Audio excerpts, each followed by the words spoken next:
నాకు నా family priority. అందులో జున్నుకి ఇష్టమైనవి అయితే నేను ఖచ్చితంగా కొంటాను. బట్ వాళ్ళకి ఎంతవరకు యూజ్ అవుతుందో లేదో అన్ని చూసే నేను కొంటాను అనమాట. వాడు ఎక్కువ ఏది అడగడు, ఎక్కడికి తీసుకెళ్ళినా సరే అది పట్టుకుని ఇది పట్టుకుని ఏది అడగడు. అలాంటిది సెకండ్ టైం ఈ పియానోని చూసి నచ్చి వాడు ఇలా ప్లే చేస్తున్నాడు అనమాట. నాకు చాలా హ్యాపీ అనిపించింది. చాలా ప్రైజ్లెస్ మూమెంట్ అని చెప్పొచ్చు. అందుకే వెంటనే అమ్మని క్యాప్చర్ చేయమన్నాను. చాలా నచ్చింది. వెంటనే వాడికి తీసుకోవాలని చెప్పి నేను తీసుకున్నాను అనమాట. ఇది బిల్డింగ్ వేయించే వరకు అది అలా ప్లే చేస్తూనే ఉన్నాడు. చాలా నవ్వు వచ్చింది. అక్కడ ఒక ఆంటీ అయితే నవ్వుకుంటూ మాస్క్ పెట్టుకుని మరీ నవ్వుకుంటూ వెళ్ళిపోతున్నారు ఆవిడ వీడిని చూసి. సరే ఇంటికి తీసుకొచ్చాక ఏం చేస్తాడని చూస్తే దాన్ని పట్టుకుని వాయించడమే కాకుండా కింద పడి అటు ఇటు దొర్లిస్తున్నాడు. అండ్ ఇక్కడ చూసారు కదా చిన్నపిల్లలకి ఎలాగా ప్లే చేయాలి అని చెప్పి చిన్న కార్డులో ఇచ్చారనమాట, మాన్యువల్ లాగా.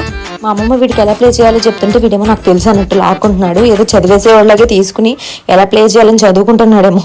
చూడాలి ఫ్యూచర్లో వీడు ఏమవుతాడా అని చెప్పి దీన్ని మాత్రం తీసుకుని అలా నడుచుకుంటూ చదువుకుని వెళ్ళిపోయాడు అనమాట. ఇలాంటి మరిన్ని వీడియోస్ చూడడానికి ప్లీజ్ సబ్స్క్రైబ్ మై